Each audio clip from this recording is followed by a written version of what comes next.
Thank you very much. Thank you. Well, good morning, everybody. Just about still morning, in spite of my efforts to delay the previous speaker, so I'd have less time, but gives me more. You've probably seen, if you read my CV, that after a long career in business, etc., I am now doing a lot of lecturing. Now lecture in mainly PR and marketing and some economics, business studies and so on. And I'm going to do a little bit of that today, a little bit of theory. I'm sorry if that sounds boring, but I'm also going to throw in a lot of that 30-odd years of experience into it. You'll also see in the CV that I attended this university when it was a polytechnic. It was North Staffordshire Polytechnic, and most of this stuff wasn't even there then. In fact, there's an awful lot of stuff wasn't there then. For example, it was a mining college, British Coal or the National Coal Board, still a very big industry in Britain, and this was one of the leading mining colleges in the UK. So most of the students here then were men, and there were very few women.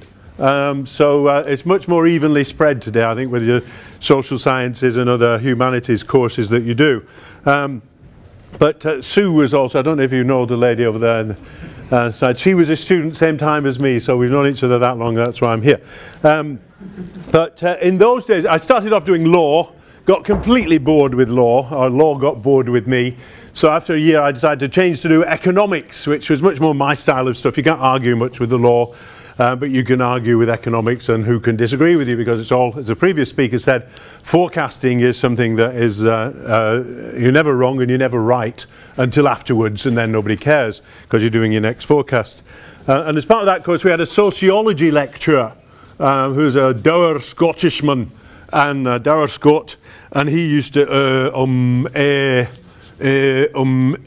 the time. And it's something I try and avoid as a public speaker and lecturer now, but I do fall into the habit of saying you know and this sort of thing, which is terrible when you know you're on camera up there and it's going to be recorded. We'll try and edit those bits out. But what we used to do with that lecturer was, when we got bored, which with sociology was after about 10 minutes, we used to break into three, and one of us was the ers, one of us was the ums, and one of us was the ah, and we used to see who won at the end of the lecture, and that kept us all going. So if I do sound as if I'm going on too long, one of you can be the your nose, one of you can be the ers, and take it from there. I got onto the economics course after a year by, I was told when I went to see the economics head tutor that he was a Guardian reader. Well, I'm from Oldham near Manchester. My dad always read the Guardian. It was a Manchester Guardian then. So I took with me to the interview a copy of the Manchester Guardian. This is something, you know, always find out who the people are interviewing you are and what they're... Nowadays it's so easy. You can look them up on LinkedIn. You can look them up anything. Find out what their interests are. You're all probably final year. You're going to be looking for jobs if you haven't started already or got one already. But when you go in for your interviews, find out who these people are and look them up on Facebook, on Google, on Twitter, find out what their interests are and then go along. And I took the Guardian with me, and on the train, because I was going from Stoke to Stafford, on the train I was sitting doing the crossword, which I used to do with my dad, my old dad, every day from the age of about 11. I never really knew what I was doing, but I was good at guessing the answers. And when I got there, and the guy saw my Guardian and saw the crossword done, he said, "Have you got 3 across?" I said, "Yeah," and I gave him 3 across, and I got onto the course. So it's not always about how clever you are or how good you are, it's about knowing the right stuff. One other thing I would say, well, 2 last things about being here in Stoke-on-Trent. As I said, there weren't many women around then, but I met a girl who I got engaged to 42 years ago, and we're still married. It's amazing. Woo, thank you. Yes, it's a shock nowadays, I know, 42 years. and 16 years ago we had a big surprise when she became pregnant, and we had our second child as a daughter. And this is why now I'm able to stand up in front of PR marketing students and teach social media. Because at Christmas, a good example, I thought I better find out, I'll just catch up with the latest stuff on social media. And I asked her, "How many social media are you actually on?" And she said, 6. I said, "Doesn't sound a lot." No, she said, "Now I'm on 6. I'm doing," and she had a phone, an iPad and a computer, and she was going from Snapchat to Twitter to Facebook messaging to Pinterest, switching across to God knows how many others. She's actually on 15 social media. You're all in your 20s. So you're probably in that era where you were brought up with social media, but I'll bet not many of you are actually on 15. That's the future. The gap between your generation and the one that's sneaking up just behind you have been born into Web 2.0, born into the internet age, born into mobile phones. I've got my iPhone here. I was looking at my Vodafone contract the other day. I've always been on Vodafone since 1989 when I got my first phone. That's how long mobile phones have been around. They were car phones then. And I was in quite a posh job then, a big job.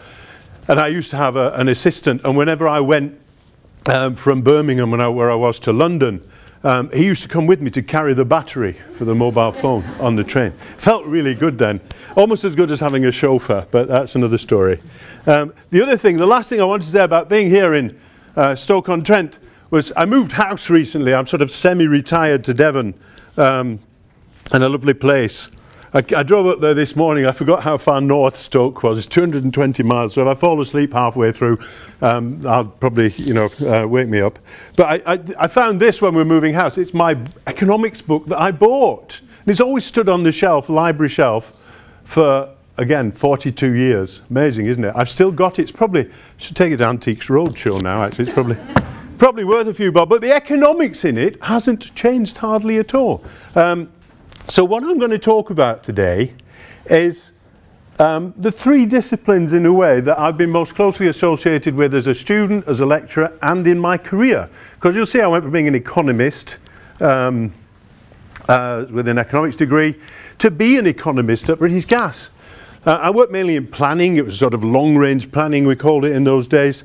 And I moved from that into marketing to forecasting. Instead of forecasting gas sales, forecasting sales of appliances and new house applications for gas and so on. It's a sort of given now that everywhere has gas. You don't really, unless you live out in the wilds of Cumbria or Norfolk or somewhere, you've probably got gas in most homes. But in those days, gas was not beyond the towns. We only had town gas, and in the late 60s we invented, I nearly said then, invented gas in the North Sea, discovered gas and oil in the North Sea, and of course the rush then, the dash for gas they called it, to get gas into every home, was one of the reasons why they needed a lot of economists to come along and try and persuade people, new housing developers, local authorities, to switch to gas because it was cheaper. I just heard today that BP may be closing the Brent North Sea oil field, which was one of the first ones open, one of the biggest in the world at the time. So something has happened in my whole lifetime that is come and gone. I moved from there into marketing. I got into advertising, great job as an advertising manager with a big budget, doing lots. I think I made about 25 TV commercials, radio commercials. This was not quite the same period as Mad Men. That was the 1950s into 60s. This was 70s into 80s. But it was a great time of creativity on television in Britain. In 1979, mid-1980s this was, there was still only really one commercial TV channel, and just about started commercial radio. Then Channel 4 came along, Sky came along later, and so on and so on. But it was great stuff making ads for TV and so on. But I moved into PR, public relations, motor industry with Bosch, and corporate level at Lucas. I became Director of Corporate Communications. These titles change, and they always ask you, what title do you want? And this is a tip for you. Never bother what title you've got, just ask for more money. It's a good way. You say, I don't care what you call me. You'll see at BMW there, I was Bevollmächtigter, which was BMW. Anybody speak German? Anybody? Befull? Plenty, yes. Mächtigter, potential. It was the English word for that is plenipotentiary. And I said, well, you're not calling me plenipotentiary because we haven't had those since the days of Kipling in Victorian Edwardian times. Basically, it meant I was in charge of a London political office representing BMW to the Westminster, Whitehall, Downing Street and so on, which was great. I had the best job in PR for a year, and then because I was just running up and down Whitehall, lunching with people in these fancy clubs. It was really good fun.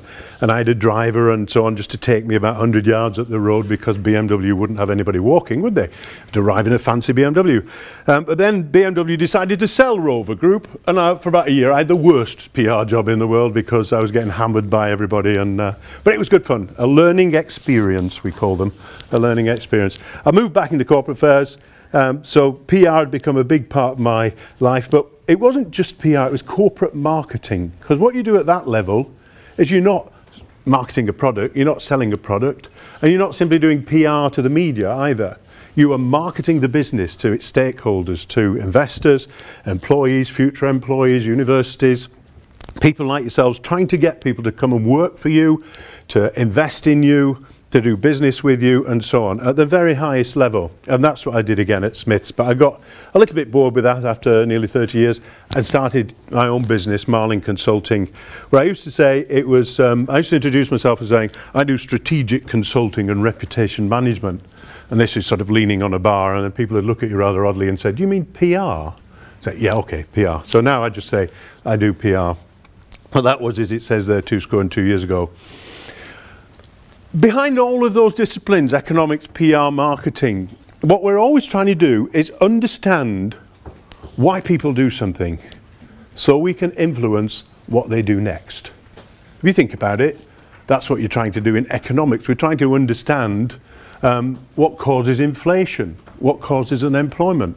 Why do people save money when we get deflation? If you've listened to the news recently, you'll see we might be going into a period of deflation. Certainly they're probably into it in the rest of Europe, in the EU. Japan's been at it for 12 years, just coming out of it.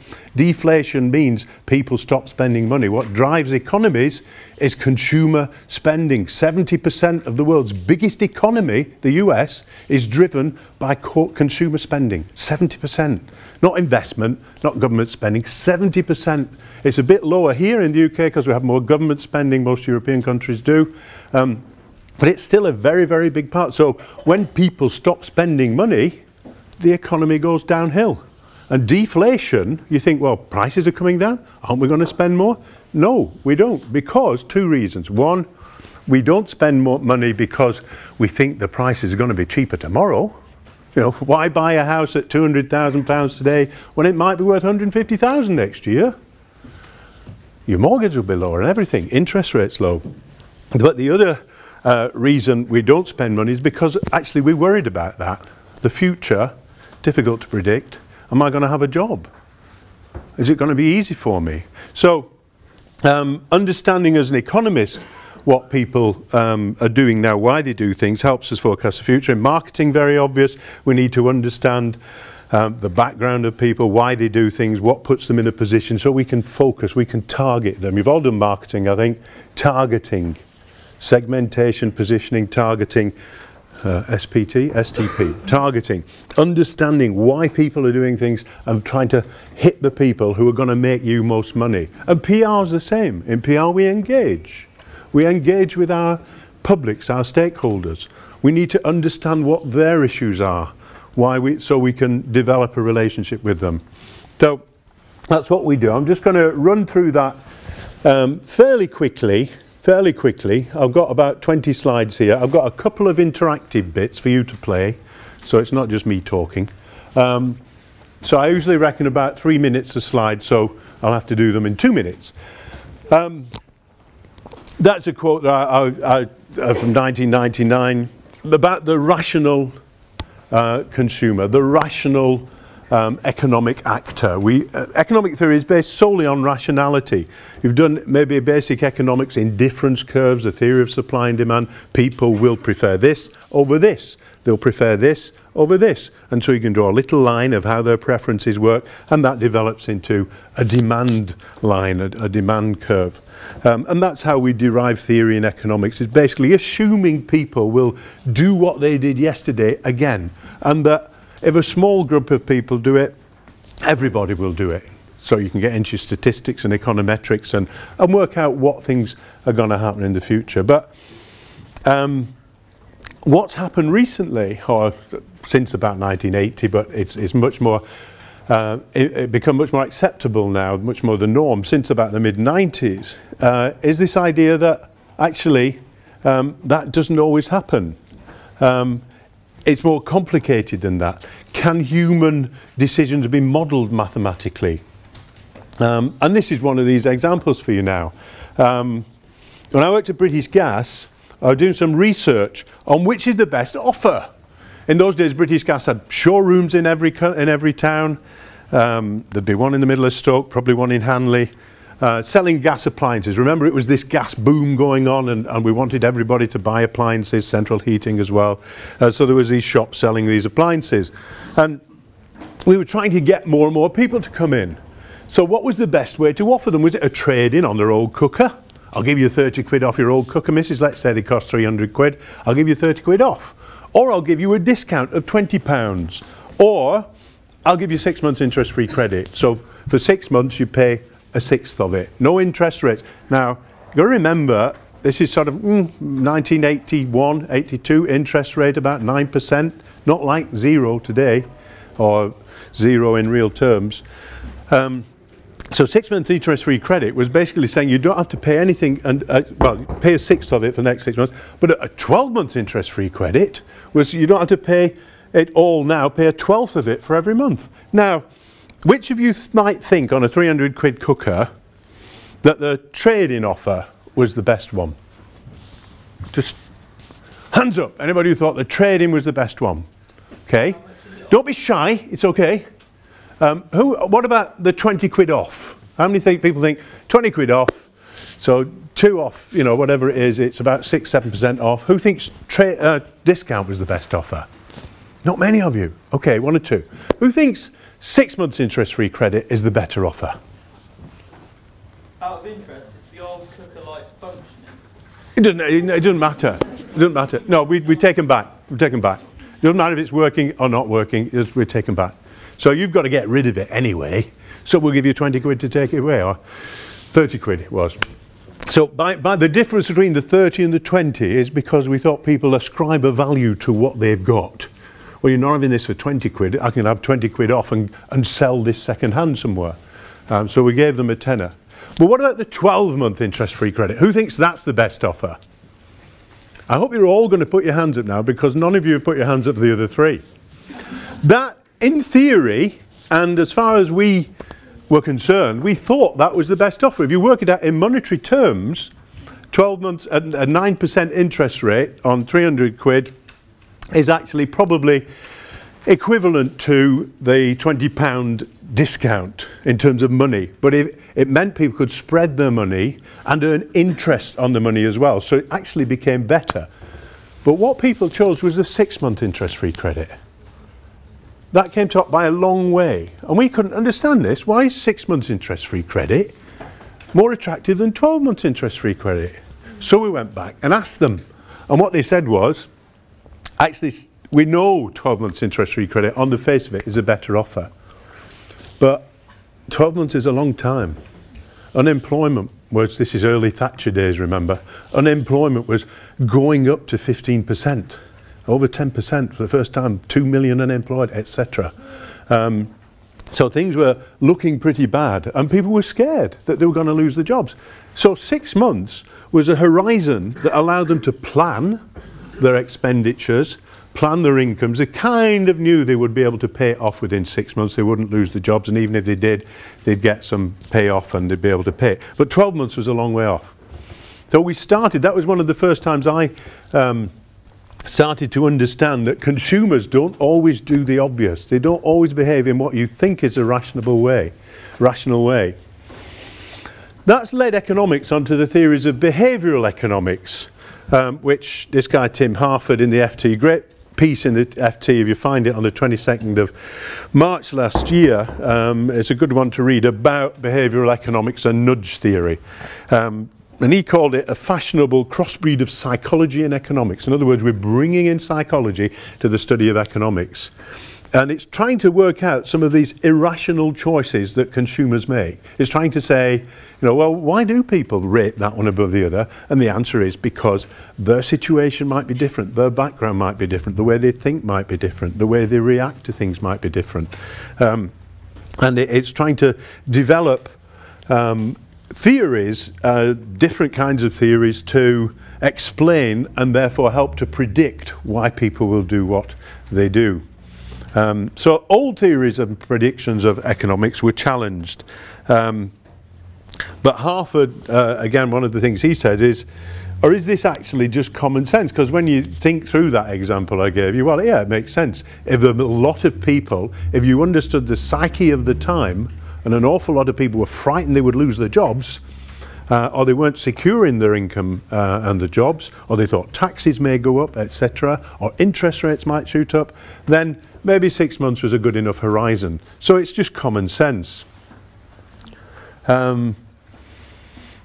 One of the theories of behavioural economics is about the way people evaluate loss and gain. They evaluate what they're going to get out of something and what they're going to lose out of something. Marketing has a very similar theory of the way we ascribe value to something, where we say it's a perception of gain over a perception of loss, is the value that we give to something. There's lots of ways of doing value. Maybe I'll go into that when we look at marketing. Interest-free is good because it's not paying for it now, but 12 months is a long time, so 6 months is preferred. And that's why behavioural economics can explain that sort of aberration from rational economic thinking. But the trouble with behavioural economics is, according to some people, that it starts to analyse every single situation and find a reason for it. Every single situation and find a reason for it. And the minute you start doing that, you're starting to lose theory altogether. You're getting very empirical, very practical, and your normative solutions and all that sort of stuff. You're coming in and analysing every situation and saying, well, that explains it, something different happened over here. That explained it, something different happened over here. And the old-fashioned, if you can call them that, economists said, well, yeah, but if you put it all together, on average, it tends to work this way. And I think that was the old rule of economics, that agglomerating things or accumulating things together and looking at observations on a massive scale then taught you that, or showed you that the pattern is going this way, the pattern will probably carry on going that way. And that can have very straightforward problems, though. It can cause very straightforward problems. When I was forecasting the sales of wall heaters, now you've probably never heard of a wall heater.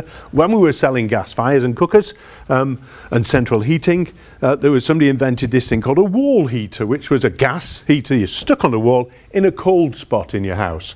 Maybe it had an extension, stick a wall heater there. Or the hall was cold because you couldn't get a radiator in, stick a wall heater there. And we were selling probably 120,000 a year of these things, and then suddenly they started to dip. And so they came to the marketing people and said, how are we going to sell more? How are we going to find out what's happening? And we did all sorts of analysis on this and looked at trends and looked at all this. And two things became clear. One was, we might have reached saturation point. We might have got to the point where everybody who needs one or wants one has got one. Why? Oh God, we looked at that a long time. And then, of course, somebody came up with the idea that, well, actually, this is gas, not electric. You don't have to run a wire. You have to dig a hole in the floor or on the wall and put a pipe there, run it around the house to the thing, put it on, have a vent going out to an outside wall. This is a very complicated piece of equipment, and it needs more than just a little plug. And so we came up with this idea as how we're going to sell more. We worked out that if we wrote to everybody who lived next door to somebody who just bought one, they're the most likely people to need one, because they've got the same type of house, therefore the same type of hall and the same type of living standards, etc., etc. And that worked for a while, and then it went away. Anyway, behavioural economics inspired nudge theory. Have you heard of nudge theory? Have you studied nudge theory, where you basically try to get people to do something, behave in a certain way, by giving them a simple message that isn't telling them to do something or even asking them to do something. It's kind of just suggesting that they do something. And to go to a very crude level, I always think this is funny, but it's a very crude level. One of the earliest applications of it was some people in an airport in, I think it was in Amsterdam or Brussels, can't remember now, one of those airports where, because in the men's urinals, it was always messy on the floor. They had the bowls, and it was always messy. Sorry, ladies, but this is true. They're always messy because men were missing. It's one of the things about being a man, you know. It's missing, especially if they're in a hurry, they're going to catch a plane or they've just got off one. So the cleaners were having to go in every sort of hour and clean the toilets and so on. So somebody came up with the idea that if you put a little fly in the middle of the urinal, men would aim at that. And you know what? It worked. There's no sign saying, please be tidy, please be clean. It was just that, and it worked. And if you go around Europe and go to the airports and see, there's a lot of them do that now. And it stopped the cleaners going in 8, 9, 10 times a day, and they went in twice, and it was clean. It worked. Now, that's a very basic example of nudge theory. Other parts of nudge theory, how do we get people to eat 5 a day? How do we get people to put the seatbelts on? How do we get people to stop drinking, stop smoking? How do we get people to exercise more? All these problems that we know, if we solve them, are going to change the world, because there'll be nobody with diabetes, there'll be nobody with going to the accident emergency units of the hospitals, the bill for the NHS would go down, etc., etc. But how do we get people to do it? And how do we get people, for example, to donate organs? How do we get people to sign up to the organ register? Do you say, do you know somebody's dying because they need an organ? Very sad. Or would you say, please sign up to donate your organs if you die, because you never know when you might need one. You know, you don't need them when you're dead, obviously, but somebody else might. And they worked out, somebody did a big piece of research on this and worked out actually the one that works best is to say 400,000 people a year are signing up for organ donation. Why don't you? So they're just basically saying other people are doing this. And that is one of the perfect examples of nudge theory, just to say, well, other people are doing this, why don't you do it? You know, and so the signs you see on roads now, 7 people died on this road in 2014. Okay, it says slow, it says care, it says less. 7 people died on this road in or on bikes, they'll say 5 bikers killed on this road last year. If you're riding a bike, or if you're driving along those roads and you see that, you slow down. It doesn't tell you to, it doesn't even invite you to, it just gives you a fact. And that's called nudge theory. And that started with behavioural economics, and it's moving now into other fields as well. In the field of marketing, we have the theory of consumer behaviour. This is something you're probably, oops, falling over myself there, more familiar with. Marketing tries to identify customers by segmenting them into types. And hence we examine their history and influences. What have they done before? What appeals to them? What makes them do what they do? What makes them as they are? And we look at the marketing stimuli. You know, the 4 Ps, price, product, place and promotion. I hate things like that, but it's a good way to remember stuff, isn't it? You know, because somebody actually squeezed in place, didn't they? You know, place is not really the term you would normally use, but it makes sense for the 4 Ps. Or the other Ps later on if you go into service, the 7 Ps. But we add into that political, economic, technological and cultural stimuli. So where are these people from? Do they have a religion? Do they practice the religion? Did the parents give them that religion, or did they acquire it themselves? Technology. How technologically aware are they? You know, if you're trying to market and open a store perhaps in a particular town, and you want, oh, I'm a techie, I want to open a techie store, a software broadband store, but they haven't got broadband. A great deal of the British population, particularly in the rural areas, still have not got access to broadband. They don't have wires passing their house. They don't have cables that are the right sort to be able to download BT Infinity. You know, it's BT had promised me Infinity at my new home in Devon last November. It's February now and I still haven't got it, but they're working on it.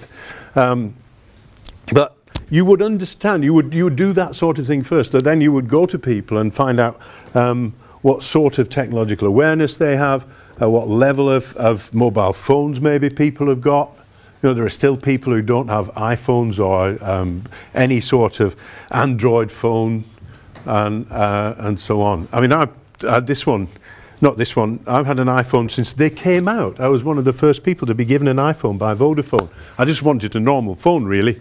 And I said, actually, I'm wondering about BlackBerry, and they said, would you try an iPhone? I said, but they're not out till March. They said, no, we've got some on test, so try one. And I took it. I said, well, great, first people to have an iPhone. And the only trouble was, whenever they rang me, I couldn't hear what they were saying. When I spoke to them, they could hear me, but I couldn't hear what they were saying, and it didn't ring. And I went into a shop, actually in Oldham, where I'm from. I was visiting somebody, and I said to the woman at the counter, I said, can you tell me how to get the sound on here? Because I've read through all the stuff, and it had a handbook, and it told you how to do all this. Couldn't figure out how to do it. And she said, I've no idea. She said, I haven't been trained yet. I'll get my training next week. Anyway, she rang somebody up, and they said, see that little button on the side? You just go like that, and it goes on. And we'd all been too frightened to touch the button. Techno fear, you know, it might break. What if it comes off? But now, of course, I'm, you know, relaxed and happy with it. I just give it to my daughter, and she shows me how to work everything. You know, if you buy an Android phone now, if you buy a new Android phone, read through the quick how-tos. It doesn't tell you how to make a phone call. Just next time you buy a phone, or if you look in your instructions, it doesn't tell you how to make a phone call, does it? It tells you how to get on the internet, it tells you how to do social media and so on, and it doesn't tell you how to do that. Anyway, moving on from this, we also look at consumer characteristics, the cultural, social and personal backgrounds, the very personal stuff. We start to analyse you know, the type of schooling they had, the type of area they grew up in, the social groups that they form, the personal likes and dislikes and the personal characteristics. But that's not enough. We've moved on from that. And this is some time ago, and marketing, I think, did this first, even before, about probably the same time as behavioural economics was growing. We started to look at consumer psychology. We started to go away from this idea that rational decision making, which was always the assumption in marketing as much as it was in economics, and understand people's motivations. We started to try and understand what made them do something. Why did they do that? Ask the question why. And understand their perception. Remember, I said that one of the ways of assessing value is to people's perception of gain over the perception of loss. Okay, I'm going to spend some money on this, and I'm going to lose that. That's a perception of loss. But what I'm going to get is a new toothbrush, some new toothpaste, a new iPhone. I'm going to get access to the internet on the move. I'm going to get all these lovely things, which I haven't got now. Therefore, it's worth me paying this money. My perception of gain is greater than my perception of loss. And we also want to understand how they learn things, how they gather knowledge, how they gain knowledge. Not whether they do it on the internet or in lectures or whatever, but how does the brain process the knowledge? And we start moving into here, and memory is a similar thing, we start moving into here neurology. And the science of neurology 15 years ago existed, but wasn't really important. It didn't really make it wasn't clever enough to understand how it affected people's decision making. Now it is. Now we have genetics as well coming in. We understand the chemicals that go on in your brain and the left and right sides and so on. Psychiatrists, anybody know the difference between a psychiatrist and a psychologist? One of them's a scientist and the other one's a practitioner.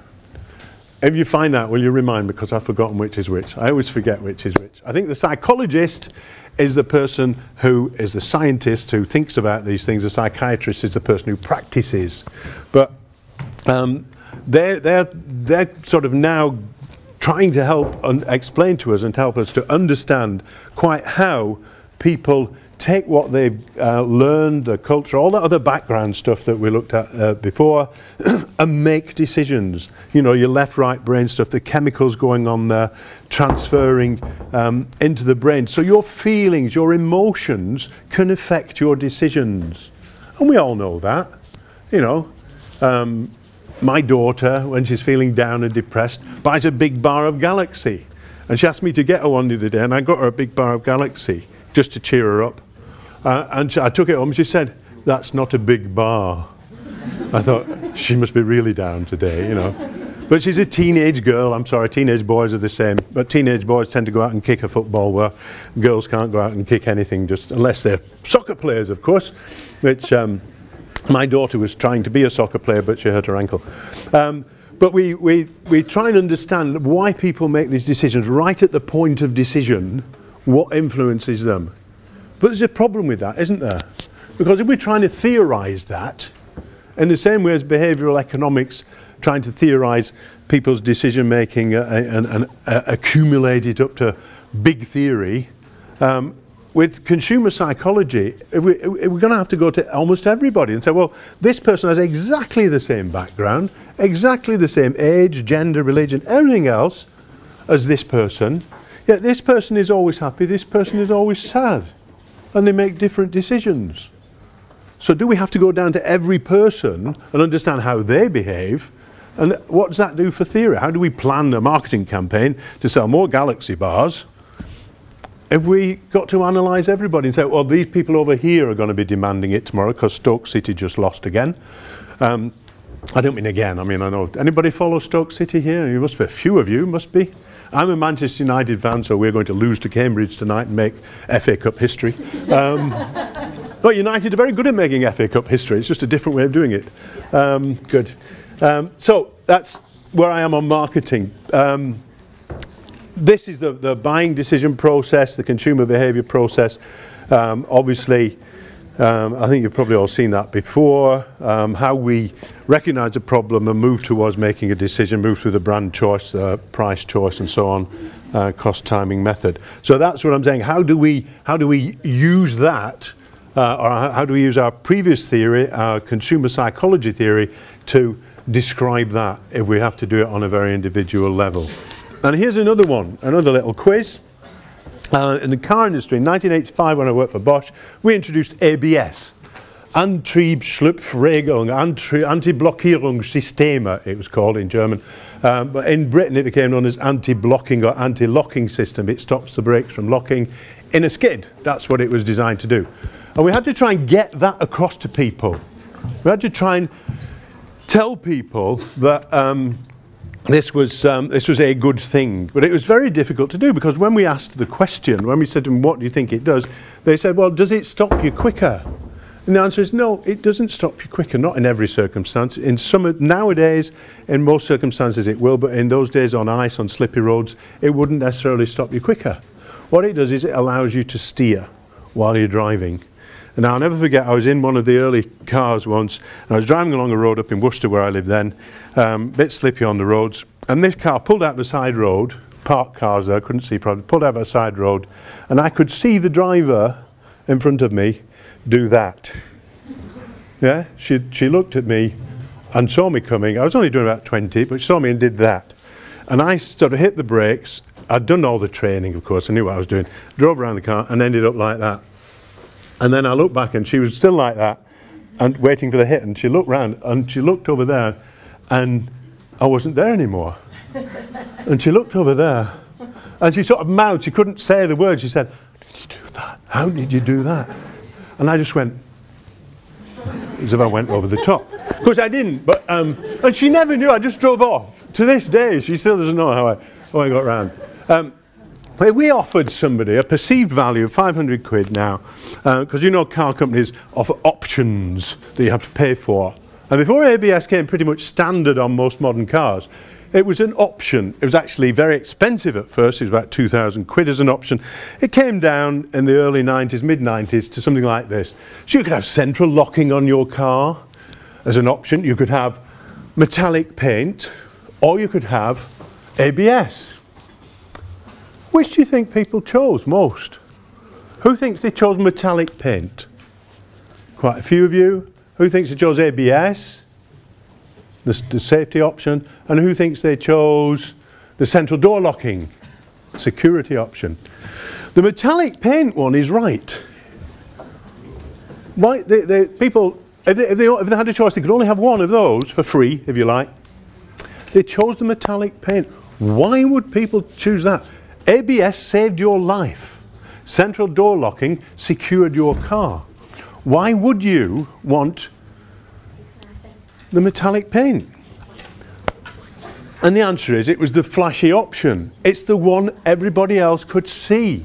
It's the affluent option. It's a sign, isn't it? In those days, 90s, metallic paint was, you know, that car's got metallic paint. It's really nice. You couldn't see ABS. You couldn't see central door locking, but you could see metallic paint. So that was the one they chose. So people weren't behaving rationally on that choice in the marketing options. So when you're marketing this stuff, you're trying to sell people ABS. It was very, very difficult to explain why it was of more value, it saved lives, than an option that showed that they were better off. So again, trying to understand people's psyche.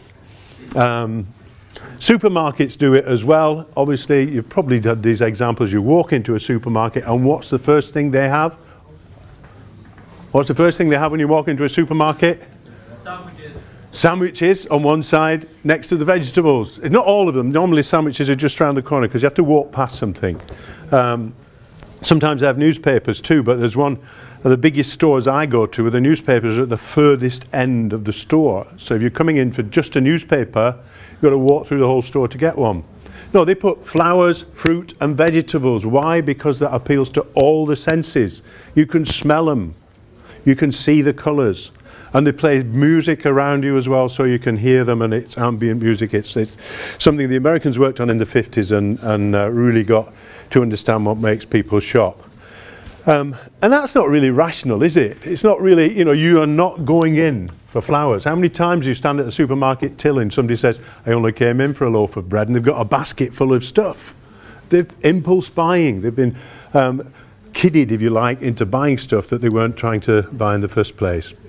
So is that rational and predictable? Can we know what people will buy, or is it individual? Are we all individual? Just a couple of things on public relations to show where that theory's gone as well. PR, at very basic level, it's about establishing relationships, public and relationships. It's about, if you read the CIPR, the Chartered Institute's definition, it's about establishing relationships with your publics or with your stakeholders. And Grunig, a theorist in 1982, developed the excellence model through the 90s. He developed this model where he talks about two-way symmetrical communications where we get together, we have a conversation, we both try and solve each other's problems and reach a mutually satisfying conclusion. And this is particularly so of issues management, when we're talking about people, publics, who gather together around issues like HS2. I noticed one of our speakers was somebody who promoted HS2 Birmingham International Station as a hub for HS2 and fought for HS2 to happen. But you know, that's the sort of thing. It created many, many publics, people along the route who didn't want it. At London end, at Birmingham end, and all the way along.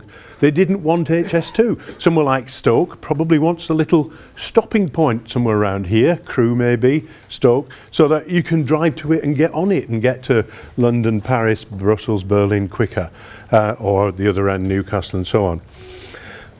And the win-win solution has been at the heart of PR theory for a very long time. But it assumes that power is equally balanced between one side, an organisation maybe, a big corporation or the government or a local authority, and the publics, which might be a small group of people who live in one street or a little village on the route of HS2. It's one of the things they did with HS2. They knew that the majority of people who they'd have to persuade were in London. They were the ones who benefit most. The people who be most anti along the route are small communities who tried to band together, but we're never going to win. I was asked, because I lived in Buckinghamshire at the time, I was asked by one of the groups to come and help them maybe fight the cause against it, and I said, you're not going to win. I've never known a time where Labour, Liberal, Democrat and Conservative parties all said, at the next election we will all support HS2. So you're not going to win.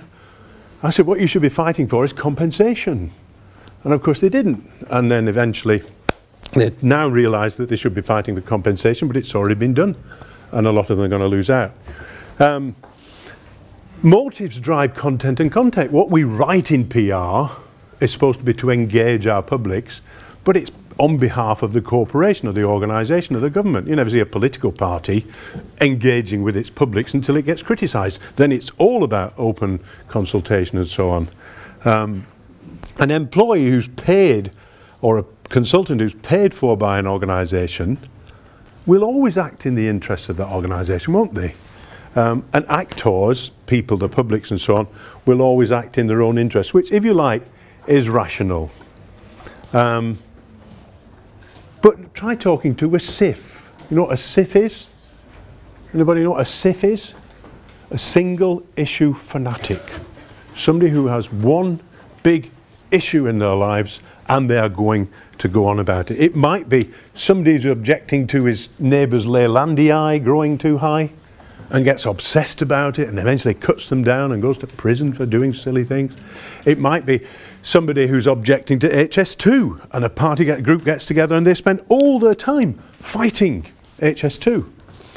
It might be somebody at a larger level, like Greenpeace, like Friends of the Earth, anti-capitalist, anti-vivisection. They have one big issue and you will never, ever get them to change their minds. The theorists tell you that you should engage with them and talk to them and establish an understanding, a relationship, and then develop a two-way, mutually beneficial communication.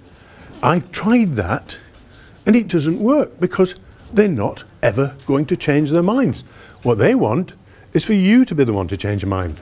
So the logic, the theories of PR start to dissipate and dissolve into a mess of, well, what does that really mean? How can we talk to these people? Do we understand where they're going to, where they're from? And because of that, a new theory is developed. It's actually a very old theory called persuasion, very old. Aristotle started it way back in the time of the ancient Greeks. And it sort of fell out of fashion when the Grunig theories of the 1980s and 90s became the core PR theory. The idea that you could engage with mutually two-way symmetrical communication and so on, where we both get something out of it.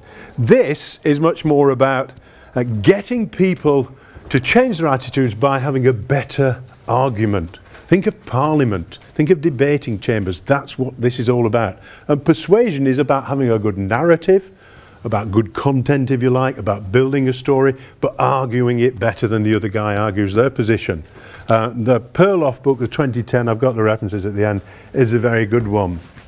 Aristotle said persuasion had three elements. I always forget what these are, so I think of the Three Musketeers. Why can I remember the Three Musketeers more than I can remember ethos, logos and pathos? You know what the Three Musketeers are called? Well, it's been a television to Athos, Porthos and Aramis. Well, you've got ethos, athos, Porthos, pathos. Aramis is the logos. Okay, doesn't quite work. But Aramis is just men's aftershave, isn't it? It was very popular in the 1970s when I was at this university. Could always smell the lads down the street who were using Brut or Aramis and so on. In the student bar, it got overwhelming sometimes. I told you there were more men than women, you know, and the rugby club changing room was awful after a match. It really was. But that's how I remember it. But one of these appeals to the credibility of the speaker, the ethos, the nature of the speaker, how much we trust the speaker. Logos is the speaker's appeal to reason.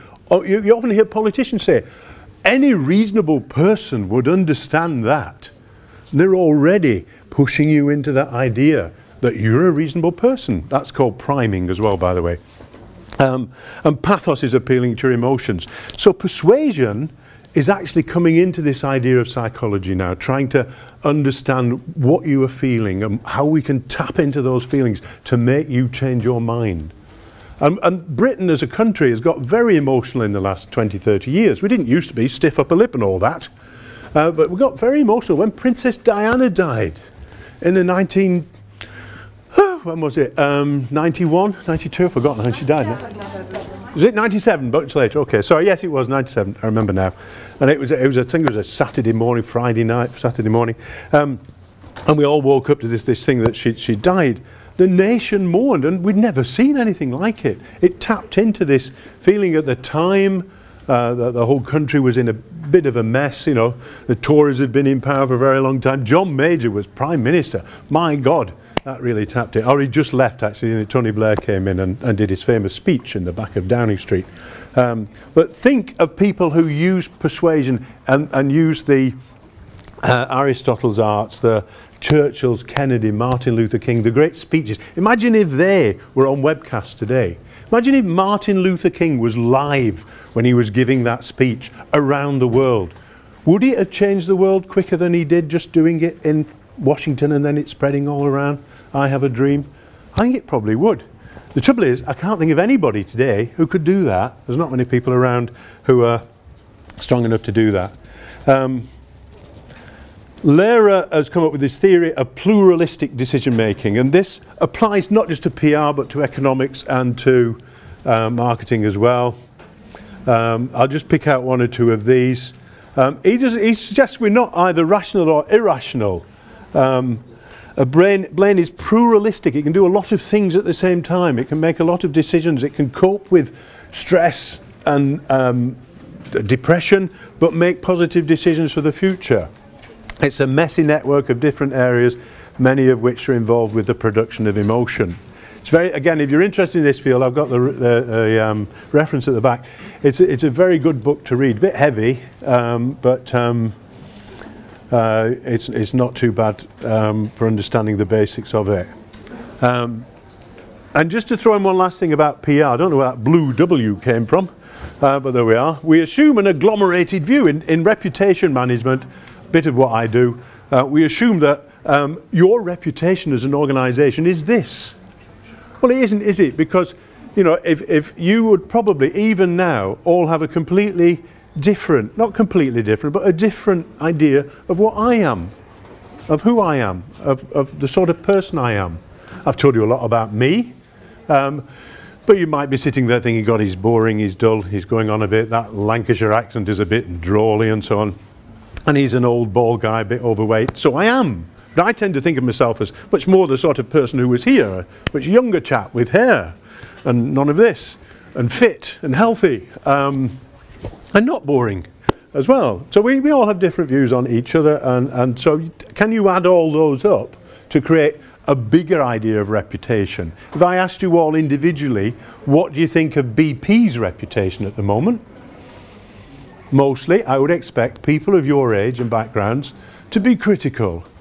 But you might have different views if you drive a car and BP's your local station. You might have different views if your parents work for BP. You might have different views if you grew up in an oil industry country, etc., etc. You might all have a slightly different view. So BP's reputation is individual to all of you. But when you put it together, you can assume certain things about it, but it doesn't always work. So, how do we manage everybody? Psychology and neurology moving into the frame. I've mentioned this before. We've got something called the elaboration likelihood model, which says the brain works at two levels. It can do an in-depth analysis, or it can be very superficial. And this is great for marketeers now. This is in marketing. This is a theory that's growing and growing all the time, where we can say, yes, we can make logical, rational decisions, and you can assume that that's the way most people would go. But on the other hand, sometimes people are very superficial, and they just buy that one because that's the one they want, and they've had it before, and it's not that clever.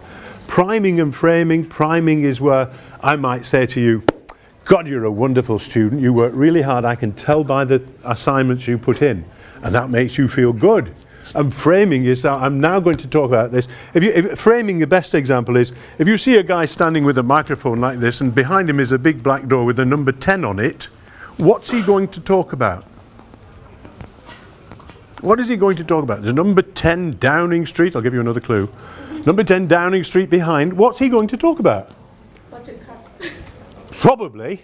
If he's outside Westminster, you know that shot they always have on the green with the towers and Big Ben behind. What's he going to talk about? Parliament. Yeah, that's framing very loosely when people give you an idea and they can do it in a narrative. When I woke up this morning, I looked out the window and the sun was just starting to break through over the sea, because I have a view of the sea from my lovely new house in Devon, and the river Tean flowing down, the mist was rolling down it with the cold. I'm setting a scene, that's sort of framing for what's coming next. Cognitive dissonance, rationalizing internal conflicts. Another theory that's coming through very strongly now, the idea that we reassess our behaviors and beliefs if we don't like one or the other. So our beliefs are fairly strong, and if somebody's trying to tell us that something's not quite right and we should be doing it this way, we very often will change our behaviours and sometimes change our beliefs so that we don't have this dissonance, if you like, disconnect between the two. And you've probably all done Maslow's triangle, have you, where you climb up through the needs and wants of your life to self-esteem. And self-esteem is the area that is most complex for us to understand. It's a bit like the metallic paint, yeah? You choose the metallic paint instead of a safety or security option because it makes you feel better. It makes you feel better in the view of everybody else. So, psychology and neurology. So just to finish off, can we agglomerate the way people behave? Probably, on a mass level. Can we make assumptions on populations, markets and publics? Yes, we can. One of my mottos has always been never assume. Always check. That means always check stuff, because somebody's probably not done what they're supposed to do. But we can make assumptions about big issues. Understanding how the brain works physically and mentally is a signpost. It can help us. But as an economist, yes, I always want to make assumptions. As a marketeer, you have to know how to define target groups. And as a PR person, I always want to know my publics. So where are we?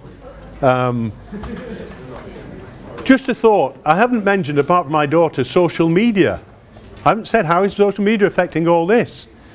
Is social media changing the world? We saw the previous speaker talk about Internet of Things, how and the engagement with social media is changing things, is making things different. But what happens is publics come and go like tides. If you get an issue on Twitter, trending on Twitter, how long does it take an issue to reach its peak on Twitter? Yeah, roughly. Worldwide, how long does it take an issue to reach its peak on Twitter? It takes off. Everybody starts looking at it, retweeting it, forwarding it, blah, blah, liking it. How long does it take? Well, it reaches its peak and then it comes off. And tomorrow, that hashtag has gone. About an hour and a half. About an hour and a half. If you come into it 3 hours later, it's gone. It's gone. If you retweet it, people have already had it. It's an hour and a half. So big issues on Twitter don't last long. And the publics that form around it move on to something else, except they don't all move on together, they all go different ways. The publics are difficult. Populations have no identified characteristics, therefore. Bloggers are independent, mainly, and responses are infinitely measurable. We can find out lots and lots and lots about social media, but what does it tell us? I'm not sure. Doesn't answer the question, does it?